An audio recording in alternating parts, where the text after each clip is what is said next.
নমস্কার বন্ধুরা, ইন্ডিয়ান কর্মবার্তায় আপনাদের স্বাগত। বন্ধুরা, আজকে একটি নতুন রিক্রুটমেন্ট আমরা আলোচনা করব। সেটি আরআরবি রেলওয়ে রিক্রুটমেন্ট বোর্ডের তরফ থেকে বের হয়েছে। অ্যাডভার্টাইজ নাম্বারটা হচ্ছে CEN03/2025। দেখে নিচ্ছি বন্ধুরা বিস্তারিত কি কি আছে। বন্ধুরা, এখানে যে পোস্টগুলি নিয়ে আমরা আলোচনা করব সেই পোস্টগুলি হচ্ছে নার্সিং সুপারিনটেন্ডেন্ট, এটা pay level 7, initial pay 44,900, medical standard C1। এখানে যারা বয়সসীমা দেওয়া হয়েছে 20 থেকে 40 বছরের মধ্যে যারা আছে অ্যাপ্লাই করতে পারবেন। টোটাল ভ্যাকেন্সি আছে 272টি।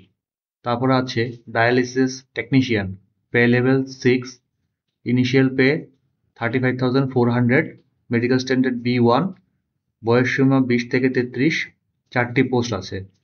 নেক্সট হচ্ছে health and malaria inspector grade 2, pay level 6, salary structure হচ্ছে 35,400, initial pay, medical standard C1, 18 থেকে 33 বছর যারা আছে তারা অ্যাপ্লাই করতে পারবেন। টোটাল ভ্যাকেন্সি 33টি। Next pharmacist entry grade, grade pay হচ্ছে 5 লেভেল, 29,200 টাকা salary, initial payment, medical standard C2, বয়সসীমা হচ্ছে 20 থেকে 35। টোটাল আসন সংখ্যা 105টি। Radiographer x-ray technician, pay level হচ্ছে 5, বেতন 29,200 টাকা, initial pay, medical standard B1, 19 থেকে 33 বছর যারা আছে তারা অ্যাপ্লাই করতে পারবেন। 4টি পোস্ট আছে। নেক্সট হচ্ছে ইসিজি টেকনিশিয়ান, এটা পে লেভেল 4, বেতন হবে 25,500 টাকা, মেডিকেল স্ট্যান্ডার্ড C1, বয়স হবে 18 থেকে 33 বছর, আর ভ্যাকেন্সি আছে 4টি। নেক্সট হচ্ছে laboratory assistant grade 2, pay level হচ্ছে 3, ইনিশিয়াল পেমেন্ট হবে 21,700 টাকা, মেডিকেল স্ট্যান্ডার্ড B1, 18 থেকে 33 বছর যারা আছে তারা অ্যাপ্লাই করতে পারবেন। টোটাল আসন সংখ্যা হচ্ছে 12টি। সব মিলিয়ে 434টি পোস্ট আছে। পরবর্তী ইম্পর্টেন্ট যে পেজগুলি আছে আমি সেগুলি নিয়ে একটু আলোচনা করে নিচ্ছি।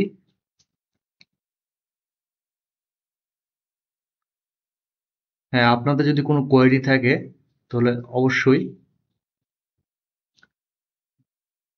এখানে দেওয়া আছে কোয়েরির যে ইমেল আইডি rrb.help@csc.gov.in, অথবা ফোন নাম্বার দেওয়া আছে, এই ফোন নাম্বারে কল করে আপনারা দেখে নিতে পারবেন যদি কোনো সমস্যা হয় ফর্ম ফিল আপ বা অন্য কিছু নিয়ে।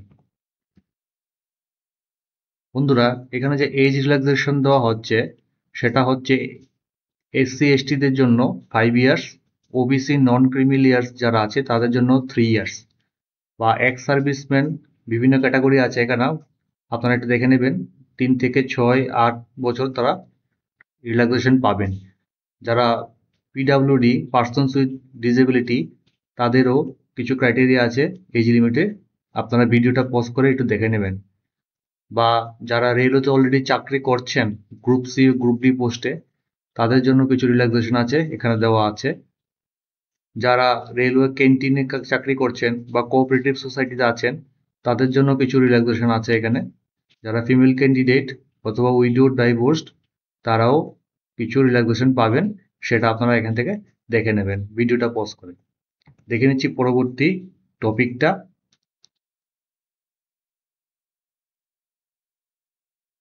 বন্ধুরা, এখানে যে এক্সামিনেশন ফিটা হবে ফর অল ক্যান্ডিডেট 500 টাকা লাগবে, ঠিক আছে। কিন্তু এখানে একটা পয়েন্ট আছে, যদি আপনারা পরীক্ষাতে অ্যাপিয়ার করেন অন অ্যাপিয়ারিং ইন সিবিটি, তাহলে আপনাদের 400 টাকা ফেরত দেওয়া হবে, সেটা এখানে বলা হয়েছে।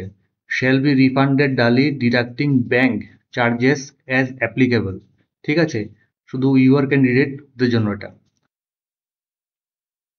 তারপর হচ্ছে যারা ক্যান্ডিডেট আছেন SC/ST, ex serviceman, PWD, female and transgender, অথবা মাইনরিটি, অথবা ইকোনমিক্যালি ব্যাকওয়ার্ড ক্লাস, তারা 250 টাকা লাগবে, 250 রুপিস।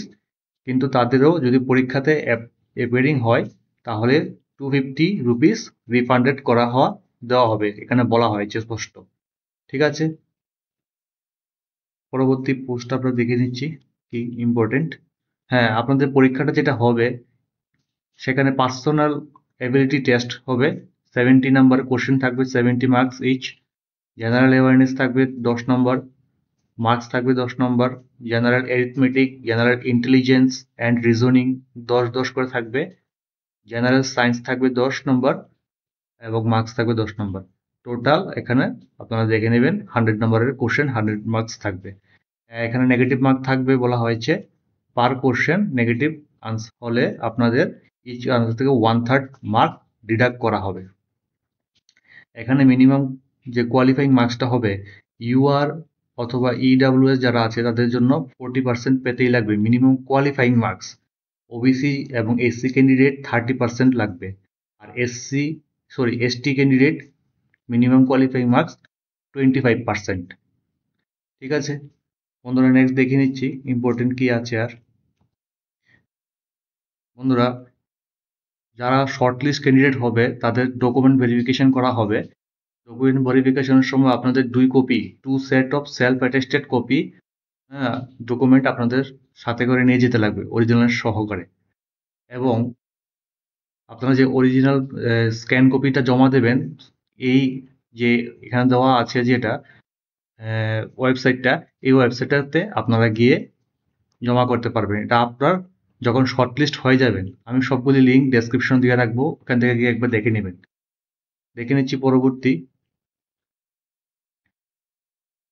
হ্যাঁ, এখানে কিছু সিলেবাস দেওয়া আছে কি কি আসবে।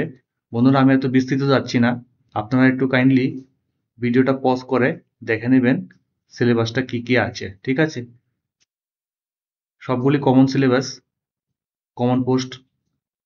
কমন পোস্টের জন্য সিলেবাসটা দেওয়া আছে। ঠিক আছে বন্ধুরা, আর এক্সামিনেশন ডেটটা আমরা দেখে নিচ্ছি। অনলাইন অ্যাপ্লিকেশন শুরু হয়ে গেছে 9 আগস্ট 2025 থেকে। Closing date application 8/9/2025। আর লাস্ট ডেট অফ ফি দেওয়ার যে টাইমটা 10/9/2025।